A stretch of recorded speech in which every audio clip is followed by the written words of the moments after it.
Le 10 octobre 2025, Ibrahim Traoré, président du Burkina Faso, a pris une décision qui a choqué le monde, la fermeture de la rivière Sahel. Ce geste audacieux met en lumière une rupture totale avec des décennies d'exploitation étrangère des ressources naturelles du pays, mais cette décision soulève une question cruciale. Jusqu'où un pays peut-il aller pour récupérer ce qui lui appartient déjà? Ibrahim Traoré, dans son désir de redéfinir la place du Burkina Faso sur l'échiquier mondial, est-il un visionnaire ou un homme en quête de pouvoir à tout prix? Les prochaines étapes seront décisives pour l'avenir du pays et de toute la région. La décision de fermer la rivière Sahel marque un tournant historique pour le Burkina Faso, un acte symbolique aux répercussions bien au-delà des frontières nationales. Si certains y voient une réponse audacieuse aux décennies d'exploitation étrangère, d'autres s'interrogent sur les conséquences de cette rupture. Ibrahim Traoré, à travers ce geste radical, cherche à redonner au Burkina Faso sa souveraineté, à récupérer des ressources vitales qui, jusqu'ici, étaient contrôlées par des puissances étrangères. Mais les enjeux sont énormes. En fermant un accès essentiel à l'eau, le pays prend le risque de sacrifier ses relations diplomatiques et économiques avec le reste du monde. Cette décision n'est pas simplement une coupure d'eau, c'est un message fort envoyé à l'international. Le Burkina Faso veut se réapproprier son destin. Pourtant, les défis qui attendent le pays sont immenses. Est-ce un pari gagnant ou une erreur stratégique qui pourrait isoler la nation encore davantage sur la scène mondiale? Ce n'est qu'au fil du temps que la réponse à cette question se dévoilera. La fermeture de la rivière Sahel a provoqué une onde de choc à l'échelle mondiale. Ce geste inédit, pris par Ibrahim Traoré, est bien plus qu'une simple décision politique. C'est un acte symbolique qui remet en question l'ordre géopolitique établi en Afrique de l'Ouest. Pour comprendre l'impact de cette décision, il faut revenir sur les raisons qui l'ont motivée. La rivière Sahel, source essentielle d'approvisionnement en eau, était exploitée par des intérêts étrangers depuis des décennies. Plus de 70% de l'eau de cette rivière alimentait des projets industriels européens et américains, principalement pour l'irrigation et la production d'énergie. Ces accords, datant de 1947, ont été conclus dans l'ombre et ont maintenu le Burkina Faso dans une dépendance quasi totale. Les bénéfices de cette exploitation n'ont jamais profité à la population locale, bien au contraire. Le pays a été contraint de céder ses ressources naturelles au profit d'intérêts étrangers, tout en voyant ses infrastructures en piteux état. L'audit national des ressources en eau a révélé la réalité choquante de cette exploitation et a permis de comprendre l'ampleur de la dépendance imposée au Burkina Faso. Ibrahim Traoré, en fermant cette rivière, n'a pas seulement mis fin à un contrat inégal, il a aussi réaffirmé la volonté du pays de retrouver sa souveraineté. Ce geste a suscité des réactions contrastées. Alors que certains voient en lui un héros qui défend l'indépendance de son pays, d'autres redoutent qu'il ne plonge la nation dans une crise économique et diplomatique profonde. Les premières semaines après la fermeture ont été marquées par des tensions internes, avec une hausse des prix et des pénuries d'eau dans certaines régions. Pourtant, cette crise a également révélé la résilience du peuple burkinabé. Les ingénieurs locaux, sans aide internationale, ont commencé à réhabiliter les infrastructures hydrauliques avec une efficacité impressionnante. En moins de 2 mois, 60% du réseau hydraulique a été restauré, un exploité remarquable qui a renforcé la position de Traoré. Ce développement inattendu a ouvert la voie à une réflexion plus profonde. Peut-être que le Burkina Faso n'est pas aussi dépendant qu'il le pensait. La transition vers l'indépendance commence à prendre forme, mais les défis restent nombreux. Le chemin sera semé d'embûches, mais une chose est sûre, le pays n'est plus prêt à se soumettre. Ibrahim Traoré, en tant que président du Burkina Faso, n'a jamais hésité à bousculer les normes établies. Dès son arrivée au pouvoir, il a mis en place une série de réformes audacieuses, visant à récupérer le contrôle des ressources naturelles du pays. La fermeture de la rivière Sahel n'est donc pas un acte isolé, mais l'aboutissement d'un processus engagé depuis longtemps. Pour comprendre l'ampleur de cette décision, il faut se tourner vers son parcours. Traoré, ancien militaire, s'est distingué par sa volonté de rompre avec un passé marqué par la dépendance aux puissances étrangères. Dès son premier date son premier mandat, il a concentré ses efforts sur la refonte du système économique du Burkina Faso, cherchant à briser les chaînes de l'exploitation des ressources naturelles par des entreprises multinationales. L'impact de la fermeture de la rivière Sahel ne se limite pas à l'approvisionnement en eau. il touche bien plus profondément le tissu socio-économique du pays. Ce geste a ouvert la voie à une prise de conscience collective. Le Burkina Faso doit se réapproprier ses ressources et sa souveraineté. Mais cette réappropriation n'est pas sans risque. La fermeture de la rivière a eu un effet immédiat sur l'économie. Des pénuries d'eau et une hausse des prix ont frappé certaines régions. Cependant, ce choc a également révélé la capacité d'adaptation du pays. Les ingénieurs locaux ont rapidement pris les choses en main, restauré les infrastructures hydrauliques défaillantes et réduire la dépendance à l'aide internationale. Le peuple burkinabé a montré une résilience inédite, prête à affronter les défis imposés par cette décision radicale. Ce geste est plus qu'une simple rupture avec le passé colonial. Il s'agit d'une affirmation de la volonté du Burkina Faso de redéfinir son avenir sur ses propres termes. Mais la route vers l'autonomie sera semée d'obstacles, et l'avenir du pays dépendra de la capacité de ses dirigeants à naviguer habilement entre indépendance et coopération internationale. La fermeture de la rivière Sahel par Ibrahim Traoré ne se résume pas à un acte symbolique, mais à une série de décisions qui ont radicalement changé le cours de l'histoire du Burkina Faso. Cette décision est l'aboutissement d'un processus plus large visant à restaurer la souveraineté nationale et à rompre les chaînes de la dépendance économique. Depuis des décennies, les ressources naturelles du pays étaient exploitées par des puissances étrangères, dans des conditions inéquitables au détriment de la population locale. La rivière Sahel, source vitale pour des millions de Burkinabés, était partiellement sous contrôle de multinationales étrangères, qui en détournaient une grande partie pour leurs propres intérêts. Ibrahim Traoré a mis un terme à ce monopole, en fermant l'accès à la rivière, un geste qui a secoué la communauté internationale. Le timing de cette décision est tout sauf anodin.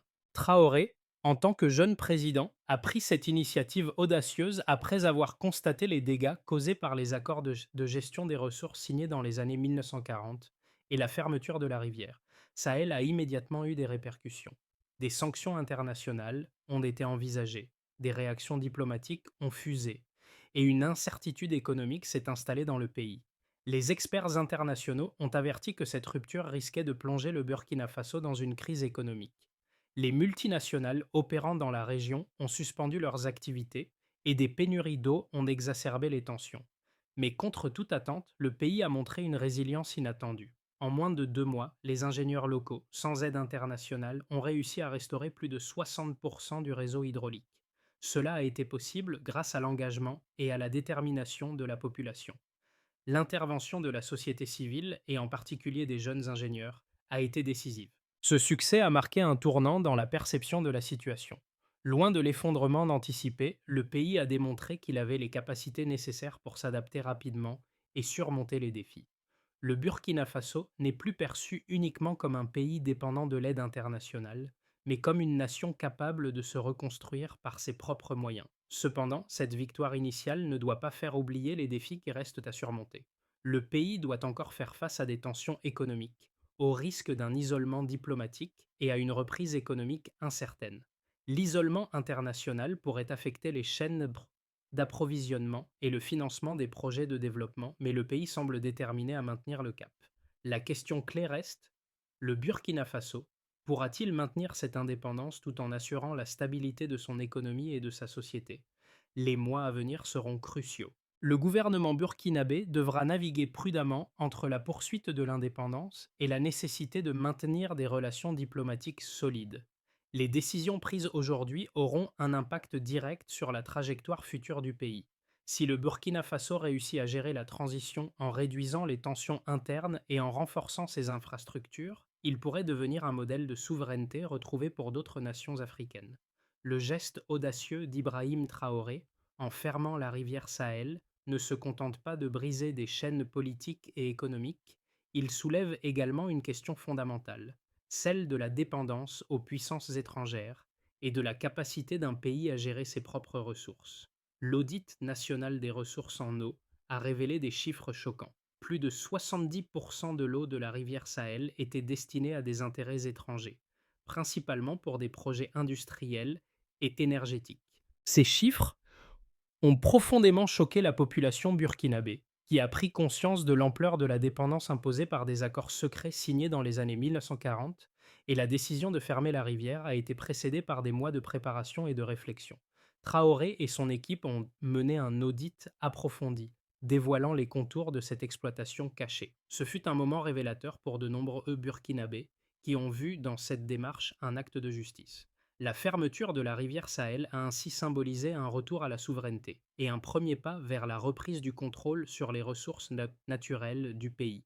Cependant, ce geste a également révélé les vulnérabilités profondes du pays. Non seulement les infrastructures locales étaient vétustes, mais une grande partie des ressources en eau étaient gérées par des entreprises étrangères, rendant le pays extrêmement dépendant de l'extérieur. L'impact immédiat de cette décision fut immédiat et sévère. Les sanctions internationales se sont rapidement profilées et les relations diplomatiques du Burkina Faso avec l'Occident se sont tendues. Les entreprises multinationales, qui avaient longtemps contrôlé les ressources du pays, ont suspendu leurs opérations, laissant derrière elles des infrastructures incomplètes et obsolètes.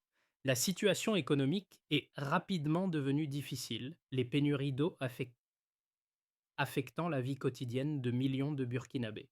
Cependant, au lieu de sombrer dans la crise, le pays a montré une résilience inattendue. Grâce à un travail collectif, des centaines d'ingénieurs locaux se sont mobilisés pour restaurer les infrastructures hydrauliques et en moins de 2 mois, 60% du réseau a été rétabli. Ce succès, bien qu'encourageant, ne masque pas les difficultés qui demeurent. Le principal défi du Burkina Faso réside dans la gestion de cette transition vers l'autonomie.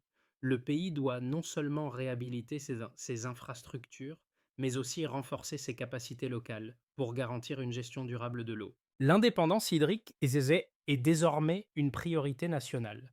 Cependant, cette transition ne sera pas facile. Le Burkina Faso doit faire face à une grave pénurie de ressources financières, et l'absence d'investissement extérieur complique encore la tâche. De plus, le pays doit trouver des solutions pour sécuriser son approvisionnement en énergie, une question essentielle pour soutenir la croissance économique. L'un des plus grands défis reste la coopération internationale. Si le Burkina Faso continue à se confronter à l'isolement diplomatique, il risque de perdre une partie importante de son soutien financier et technique. Toutefois, cette fermeture de la rivière Sahel pourrait aussi ouvrir des opportunités de coopération régionale, notamment avec les pays voisins du Sahel, qui sont confrontés à des défis similaires. La gestion partagée des ressources naturelles pourrait devenir un modèle de coopération pour la région. À court terme, le pays devra renforcer ses partenariats internes, en développant des solutions locales et en mobilisant la société civile. Le chemin vers l'autonomie est semé d'embûches, mais la résilience observée jusqu'ici montre que le Burkina Faso est capable de surmonter ces obstacles. Le pays a maintenant l'opportunité de redéfinir son avenir, mais la manière dont il naviguera entre les défis économiques et politiques déterminera son succès ou son échec. La fermeture de la rivière Sahel par Ibrahim Traoré a suscité de vives réactions à l'échelle internationale, mais elle a également ouvert un débat plus large sur la souveraineté des ressources naturelles et l'autosuffisance des nations africaines. Le Burkina Faso, en interrompant l'approvisionnement en eau de ses ressources vitales, a choisi de se libérer d'un système qui a longtemps favorisé des puissances étrangères au détriment du développement local. Cependant, cette décision n'a pas été sans conséquences. Dans un premier temps, les tensions internes ont été palpables. La population, bien que globalement solidaire de la décision de Traoré, a dû faire face à des pénuries d'eau et les prix des produits de première nécessité ont considérablement augmenté. Malgré ces difficultés, la capacité de résilience du peuple burkinabé a été mise en lumière. Loin de sombrer dans une crise de grande ampleur, le pays a montré une capacité d'adaptation remarquable. Les ingénieurs locaux, travaillant sans aide extérieure, ont rapidement restauré les infrastructures hydrauliques, réduisant ainsi la dépendance à l'extérieur. Ce succès a renforcé l'idée que, même dans une situation de crise, le Burkina Faso pouvait compter sur ses propres ressources et son savoir-faire. Les jeunes ingénieurs, souvent ignorés avant cette crise, sont devenus des symboles de la capacité du pays à surmonter les défis de manière indépendante. Cela dit, les difficultés économiques restent une réalité. Les les sanctions internationales, la suspension des investissements étrangers et la perte d'accès aux technologies avancées ont freiné la capacité du pays à maintenir une croissance économique stable. Toutefois, ce qui pourrait apparaître comme une impasse pour certains est vu par d'autres comme une opportunité de repenser le modèle économique. L'indépendance retrouvée pourrait permettre au Burkina Faso de se concentrer sur des solutions internes, telles que l'exploitation de ses ressources renouvelables, en particulier l'énergie solaire, un secteur qui n'a pas encore été pleinement exploité. L'une des questions clés demeure la gestion des relations internationales. Bien que le pays ait démontré sa capacité à faire face à des crises internes, l'isolement diplomatique pourrait limiter ses possibilités de coopération avec d'autres nations. Cependant, la situation pourrait évoluer positivement, avec des pays voisins comme le Mali et le Niger, qui partagent des défis similaires, prêts à renforcer leur coopération dans la gestion des ressources naturelles. Un partenariat régional serait un moyen de réduire les tensions géopolitiques et d'assurer la stabilité à long terme de la région. Le geste radical d'Ibrahim Traoré en fermant la rivière Sahel a d'abord été perçu comme une rupture brutale avec un passé de dépendance et d'exploitation. Mais à mi-chemin, un constat émerge. Le Burkina Faso, loin de s'effondrer, semble se réinventer. Ce qui apparaissait au départ comme un risque colossal s'est progressivement transformé en un modèle de résilience pour d'autres nations de la région. La fermeture de la rivière n'a pas seulement été une coupure symbolique d'un mais un véritable test pour le pays et sa capacité à gérer ses propres ressources. En quelques mois, les ingénieurs locaux ont restauré une grande partie des infrastructures hydrauliques, une performance qui a renforcé la crédibilité du projet de souveraineté. Cependant, ce n'est qu'un début. Le pays est encore confronté à d'énormes défis, notamment en termes de financement et d'investissement, pour soutenir sa croissance. Les tensions les tensions économiques persistent et l'isolement diplomatique pourrait peser sur l'avenir du pays. Toutefois, la situation actuelle ouvre une porte vers l'indépendance économique. Le Burkina Faso pourrait devenir un modèle pour d'autres pays d'Afrique, en montrant qu'il est possible de se libérer des chaînes de la dépendance tout en faisant face à une multitude de défis internes. Les conséquences pratiques de la fermeture de la rivière Sahel se sont rapidement manifestées à travers plusieurs dimensions de la société burkinabé. Quatre groupes ont été particulièrement touchés par cette décision: la population, l'économie, les entreprises et l'environnement régional. Pour la population, le changement a été à la fois immédiat et paradoxal. Alors que les premières semaines ont été marquées par des pénuries d'eau et une hausse des prix, le peuple burkinabé a montré une résilience étonnante. Dans les zones les plus touchées, des comités locaux ont été formés pour réparer les infrastructures endommagées et des solutions alternatives pour l'approvisionnement en eau ont été mises en place, révélant une solidarité nationale sans précédent. Sur le plan économique, la situation reste délicate. Les sanctions internationales, la suspension des activités des entreprises multinationales et l'isolement croissant du Burkina Faso ont pesé sur le tissu économique national. Cependant, il convient de noter que bien que l'économie ait connu une contraction à court terme, des signes de stabilisation commencent à émerger. Le pays a commencé à investir dans des solutions locales, notamment l'énergie solaire et la gestion des ressources naturelles, afin de remplacer progressivement les importations et de limiter sa dépendance. Les entreprises étrangères, qui avaient longtemps dominé la gestion des ressources du pays, ont été les premières à souffrir de cette rupture. Nombre d'entre elles ont suspendu leurs opérations et retiré leurs investissements, laissant derrière elles des infrastructures inachevées. Cependant, ce vide a permis l'émergence d'acteurs locaux. De petites entreprises spécialisées dans l'hydraulique et l'énergie ont vu le jour, cherchant à combler le vide laissé par les multinationales. Bien que ces nouvelles initiatives ne soient pas encore suffisantes pour compenser les pertes immédiates, elles constituent un premier pas vers l'autonomie économique. L'environnement régional a également été profondément affecté. Le Mali et le Niger, voisins du Burkina Faso, ont observé attentivement la situation. Les réactions à cette décision ont été partagées. Certains ont vu dans cette rupture un modèle de souveraineté à suivre, tandis que d'autres ont exprimé leurs inquiétudes concernant l'impact sur les chaînes d'approvisionnement en eau et en énergie.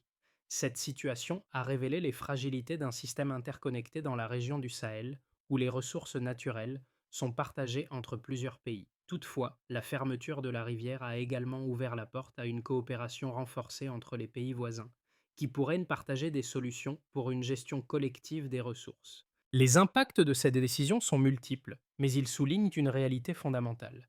La souveraineté du Burkina Faso, loin d'être une utopie, est en train de se construire malgré les défis immenses. La route reste semée d'obstacles, mais les efforts déployés pour restaurer les infrastructures, diversifier les sources de revenus et renforcer la solidarité interne portent des fruits. Le Burkina Faso, en dépit des tensions internes et externes, semble plus déterminé que jamais à redéfinir son avenir en toute indépendance. Alors que le Burkina Faso traverse cette période de bouleversement profond, trois scénarios principaux émergent pour les 6 à 12 prochains mois. Ces scénarios, bien qu'incertains, dessinent des perspectives radicalement différentes pour l'avenir du pays.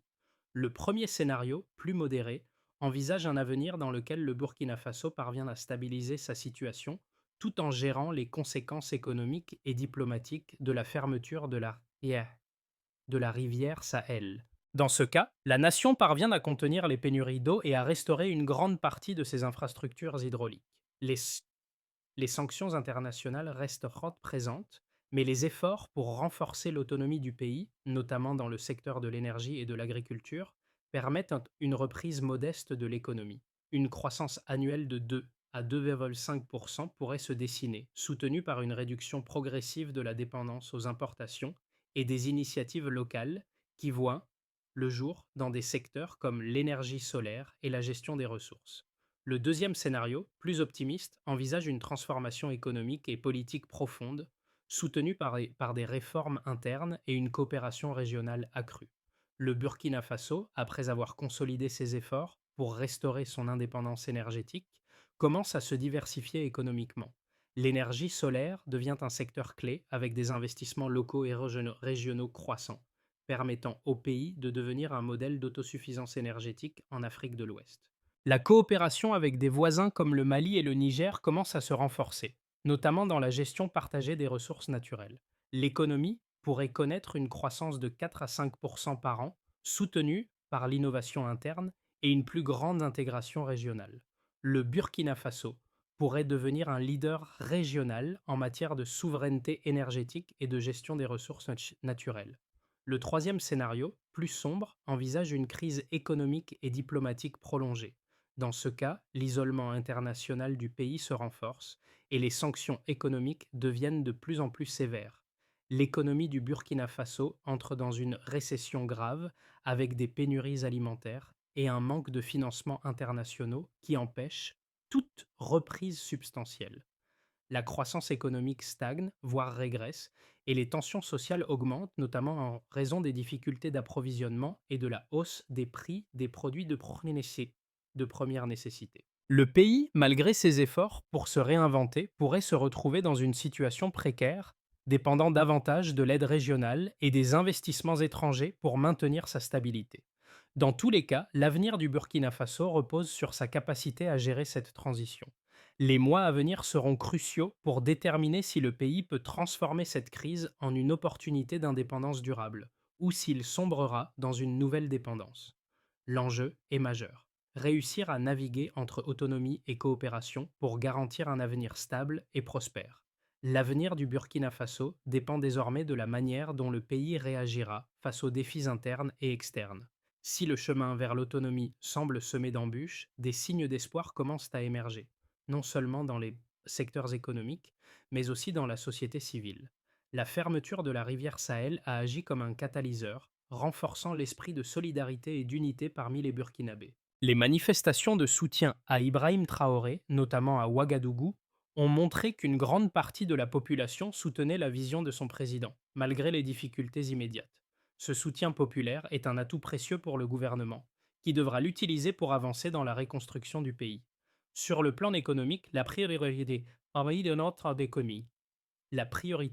doit être la diversification des sources de revenus. Le Burkina Faso ne peut plus compter uniquement sur ses ressources naturelles et doit développer des secteurs alternatifs, notamment l'agriculture, le tourisme et les technologies. L'agriculture, en particulier, pourrait bénéficier de nouvelles pratiques écologiques et d'une meilleure gestion des ressources en eau, contribuant ainsi à réduire la dépendance vis-à-vis des importations alimentaires. De plus, la création d'emplois locaux dans ces secteurs pourrait avoir un impact positif sur l'économie et favoriser une transition plus fluide vers l'autosuffisance. Cependant, l'une des plus grandes priorités reste la gouvernance. Le Burkina Faso doit mettre en place des mécanismes de transparence et de participation citoyenne pour garantir que les réformes économiques sociales bénéficient à l'ensemble de la population. La création de plateformes publiques où les citoyens peuvent suivre l'avancement des projets et l'utilisation des fonds est essentielle pour maintenir la confiance du peuple. Une gouvernance solide et participative est la clé pour que le pays puisse se reconstruire sur des bases durables et renforcer son indépendance à long terme. Alors que le Burkina Faso s'engage dans ce chemin semé d'embûches vers une autonomie durable, il est essentiel de définir un plan concret de réforme et de solutions à long terme. Le processus de reconstruction doit être accompagné de mesures claires et bien définies, impliquant toutes les parties prenantes, y compris les institutions gouvernementales, la société civile et les acteurs économiques locaux. L'un des objectifs principaux doit être la consolidation de l'indépendance énergétique et hydrique du pays. Cela commence par un investissement accru dans les infrastructures locales et une formation ciblée des ingénieurs et des techniciens locaux. D'ici la fin de l'année 2026, le Burkina Faso devrait viser à former un nombre suffisant d'experts SAR pour gérer ses ressources naturelles de manière autonome, sans dépendance excessive à l'extérieur. Le pays doit également se tourner vers des sources d'énergie renouvelables pour remplacer progressivement les importations d'énergie. L'énergie solaire, en particulier, offre un potentiel considérable, car le Burkina Faso bénéficie d'un ensoleillement élevé tout au long de l'année. Le développement de ce secteur non seulement réduira la dépendance aux importations énergétiques, mais permettra également de stimuler l'économie locale, en créant de nouveaux emplois et en réduisant la pauvreté énergétique. La coopération régionale doit aussi être renforcée. Le Burkina Faso ne peut réussir seul dans sa quête d'autosuffisance. La gestion des ressources naturelles, en particulier l'eau et l'énergie, doit être envisagée sous un angle régional, avec des partenariats solides avec les pays voisins tels que le Mali et le Niger. En créant un Conseil du bassin du Sahel, les pays de la région pourraient mieux gérer les défis communs et renforcer leur sécurité énergétique et hydrique. En parallèle, la gouvernance doit évoluer pour garantir une transparence totale dans les décisions prises et assurer la participation active des citoyens à la reconstruction. Cela permettra non seulement de maintenir la confiance du peuple, mais aussi de créer un modèle de développement durable et équitable. À mesure que le Burkina Faso avance dans son processus de rétablissement de la souveraineté, il devient évident que ce défi va bien au-delà de la simple gestion des ressources naturelles. Il s'agit de redéfinir le rôle du pays sur la scène mondiale et de renforcer son identité en tant qu'acteur autonome dans un monde de plus en plus multipolaire. Le rôle d'Ibrahim Traoré, en tant que leader de ce changement, devient central. Mais il est crucial que ce changement ne repose pas uniquement sur les épaules du président. La transition vers une autonomie complète nécessite l'implication active de chaque citoyen burkinabé. À travers les défis actuels, la société burkinabé a montré une incroyable résilience, et il est essentiel que cette énergie collective soit capitalisée pour construire un avenir durable. L'unité nationale sera la clé du succès de cette transition. Chaque citoyen, chaque acteur économique et politique devra participer activement à la construction de ce futur. Les initiatives locales, telles que la restauration des infrastructures et l'exploitation des énergies renouvelables, doivent être soutenues par des politiques publiques qui favorisent l'innovation et l'entrepreneuriat. Le chemin vers l'indépendance du Burkina Faso ne sera ni rapide ni facile, mais la persévérance et la solidarité permettront de surmonter les obstacles et de créer un modèle d'autosuffisance et de dignité pour le pays et la région. La fermeture de la rivière Sahel par Ibrahim Traoré marquera probablement un tournant dans l'histoire du Burkina Faso et de l'Afrique de l'Ouest. Ce geste, audacieux et risqué, a redéfini la relation du pays avec ses ressources naturelles et a lancé un message fort à l'ensemble du continent. Il est possible de rompre les chaînes de la dépendance et de bâtir un avenir plus indépendant. Cependant, cette indépendance ne se construira pas uniquement à travers des décisions politiques, mais par l'engagement actif de chaque citoyen. Le Burkina Faso doit continuer à avancer, un pas à la fois, avec un plan clair et des objectifs réalistes. Le soutien de la population, la coopération régionale et l'engagement des acteurs économiques locaux sont essentiels pour réussir cette transition. Ce n'est qu'en travaillant ensemble, avec détermination et patience, que le pays pourra surmonter les défis et devenir un modèle de souveraineté retrouvé. La route reste semée d'embûches, mais l'histoire du Burkina Faso est loin d'être écrite. Chaque décision, chaque action compte dans la construction de ce futur plus libre et plus prospère. Le défi de la souveraineté est un appel à l'action collective, et il appartient à chacun d'entre nous de répondre à cet appel.